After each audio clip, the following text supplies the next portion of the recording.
আর কিভাবে মানুষ ধরে রাখা লাগে আমার জানা নেই। তুমি যখন আমাকে ছেড়ে চলে গিয়েছিলে, আমি বেহায়ার মতো বারবার তোমার কাছে তোমাকে ভিক্ষা চেয়েছিলাম। কত আকুতি মিনতি করেছিলাম, কতভাবে বুঝাতে চেয়েছিলাম আমি তোমাকে ভালোবাসি, তোমাকে ছাড়া থাকতে পারবো না, কিন্তু তুমি বুঝলে না। আচ্ছা, তুমি সত্যিই কি বুঝোনি নাকি বুঝতে চাওনি?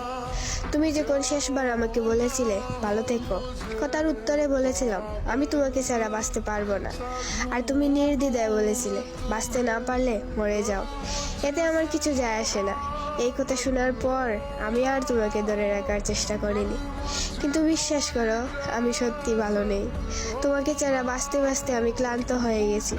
প্রতিদিন নিজের ভেতর থেকে একটু একটু করে মরে যাচ্ছি, ভীষণ ইচ্ছে করে সব কিছু থেকে মুক্তি পেতে। অনেকবার ভেবেছি ফাঁস নেব, কিন্তু ধর্মে আত্মহত্যা মহাপাপ, নয়তো তোমাকে ভালোবাসার অপরাধে অনেক আগেই নিজেকে উৎসর্গ করে দিতাম। তবে কথা দিলাম নিজেকে এমনভাবে শেষ করব, আমাকে দেখা মাত্রই তুমি স্তব্ধ হয়ে যাবে। তোমাকে পেয়ে বসবে এক মরণবেদী, যার নাম হবে অনুশোচনা।